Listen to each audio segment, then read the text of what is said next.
At ilang buwan ko na nga rin talagang pinag-iisipan kung ako bagay talaga magpapakilay na.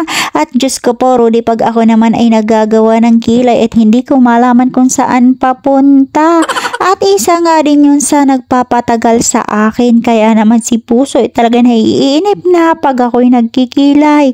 Anyway mga mare, tanghali nga ito at nung naisipan ko magpa-appointment doon sa Bro Society. At nagpasama na nga din ako dito kay Puso at buti na ang talaga ay hindi pa traffic at napakaluwag pa ng kalsada at doon nga kami pupunta. Bali dito na lang muna kami magpa-park sa Pure Gold at kami ay liliban na laang. At bali located nga pala itong kanilang clinic bali dito sa second floor. Diyos ko po, hindi naman ako na-inform. Mataas pala yung hagdan. At bali nagpa-appointment nga ako ng 1:30 ng hapon. Kaya naman kami dali-dali at baka ako naman ay malate sa aking appointment.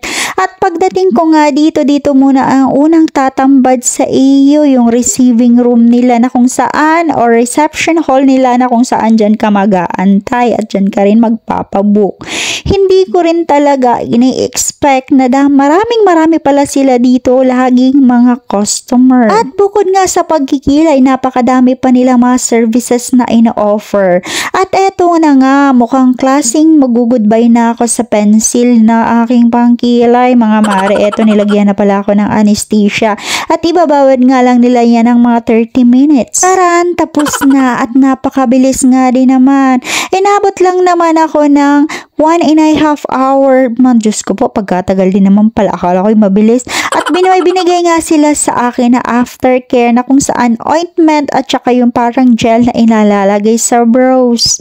Mga mare, tapos na nga kami at eto po, napasabak na nga kami sa matinding ulan at meron pa talagang pagbaha. At hindi ko daw to pwedeng basain within 24 hours at baka daw mamaga. Mga mare, kinagat lang damanan ako doon ng pagkadami-daming langgam.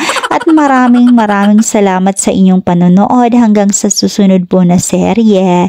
Mabalos!